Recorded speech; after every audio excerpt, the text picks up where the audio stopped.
এক পুতিনই যেন চেহারা পাল্টে দিয়েছেন পুরো ইউরোপের। রীতিমতো বলে কয়ে ইউক্রেনে হামলা করে বসে রাশিয়া। এতে ইউরোপের ভূ রাজনৈতিক সব সমীকরণ একেবারে ওলটপালট হয়ে যায়। যুক্তরাষ্ট্র সহ পশ্চিমা বিশ্বের চোখরাঙানি উপেক্ষা করেই ইউক্রেন গিলে ফেলছেন পুতিন। রাশিয়া ইউক্রেন যুদ্ধের এমন বাস্তবতা দেখে নড়ে চড়ে বসেছে ইউরোপের দেশগুলো। নিজেদের নিরাপত্তা নিয়ে নতুন করে ছক আঁকছে তারা। নিজেদের সামরিক ব্যয় বাড়ানোর পাশাপাশি সেনা নিয়োগে মনোযোগ দিচ্ছে ইউরোপের বিভিন্ন দেশ। সেখানকার অনেক দেশে নাগরিকদের সামরিক প্রশিক্ষণ নেওয়া বাধ্যতামূলক।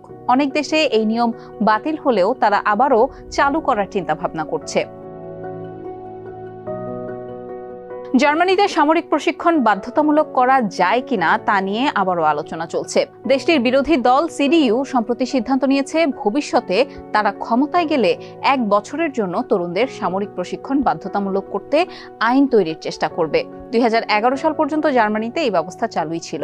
জার্মানির প্রতিরক্ষামন্ত্রী বরিস পিস্টোরিউস বলেছেন, এই গ্রীষ্মের মধ্যেই তিনি সিদ্ধান্ত নিতে চান যে বাধ্যতামূলক সামরিক প্রশিক্ষণ কিছুটা হলেও ফিরিয়ে আনার বিষয়ে তিনি প্রস্তাব করবেন কি করবেন না।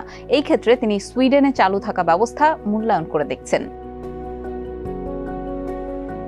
2010 সালে সুইডেন বাধ্যতামূলক সামরিক প্রশিক্ষণ ব্যবস্থা স্থগিত করেছিল। রাশিয়া 2014 সালে ক্রিমিয়া দখলের পর এটি আবারও চালু করে। ফলে 18 বছর হলে সুইডিশ তরুণ তরুণীদের মূল্যায়নের জন্য সেনাবাহিনীতে উপস্থিত হতে হয়। তাদের মধ্যে একটি অংশকে মেডিকেল পরীক্ষার জন্য ডাকা হয়। প্রতি বছরই 5 থেকে 10% নারী পুরুষ সামরিক প্রশিক্ষণ নেন। তাদের মধ্যে যারা সামরিক বাহিনীতে যোগ দিতে আগ্রহ দেখান তাদের নিয়োগ দেওয়া হয়। সুইডেনে মূল্যায়নে উপস্থিত হওয়া বাধ্যতামূলক হলেও সামরিক প্রশিক্ষণ নেওয়ার বিষয়টি ঐচ্ছিক। ডেনমার্কে 18 বছরের পর থেকে সামরিক প্রশিক্ষণ নেওয়া বাধ্যতামূলক, তবে সেটা শুধু ছেলেদের জন্য প্রযোজ্য। তবে 2026 সাল থেকে মেয়েদেরও এই নিয়ম মানতে হবে। এছাড়া সামরিক প্রশিক্ষণের মেয়াদ 4 মাস থেকে বেড়ে হবে 11 মাস।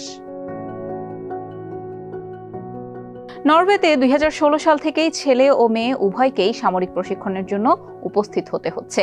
এরপর তাদের মেডিকেল পরীক্ষা করে দেখা হয় তারা যোগ্য কিনা। তবে খুব অল্প সংখ্যক ছেলে মেয়েকে কাজ করার জন্য ডাকা হয়।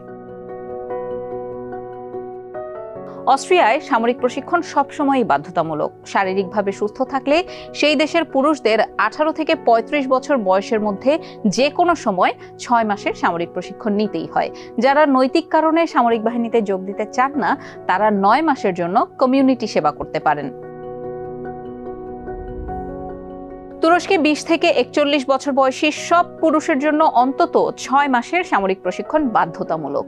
কেউ প্রশিক্ষণ নিতে রাজি না হলে জরিমানা, এমনকি কারাগারেও যেতে হতে পারে। কেউ চাইলে 5000 ইউরো দিয়ে প্রশিক্ষণের মেয়াদ 1 মাস কমাতে পারেন। গ্রিসে 18 থেকে 45 বছর বয়সী পুরুষদের সর্বোচ্চ 12 মাসের জন্য সামরিক প্রশিক্ষণ দেওয়া বাধ্যতামূলক। তবে স্থান ও ইউনিট অনুযায়ী ব্যতিক্রম আছে। লাটভিয়ার সামরিক প্রশিক্ষণের বাধ্যবাধকতা বাতিল হলেও তা আবারও ফিরিয়ে আনা হয়েছে। দেশটিতে 18 থেকে 27 বছর বয়সী পুরুষদের সামরিক বাহিনীতে যোগ দিতে হয়। সেখানে প্রশিক্ষণের মেয়াদ সর্বোচ্চ 11 মাস। তবে মেয়েদের ক্ষেত্রে প্রশিক্ষণের বিষয়টি ঐচ্ছিক।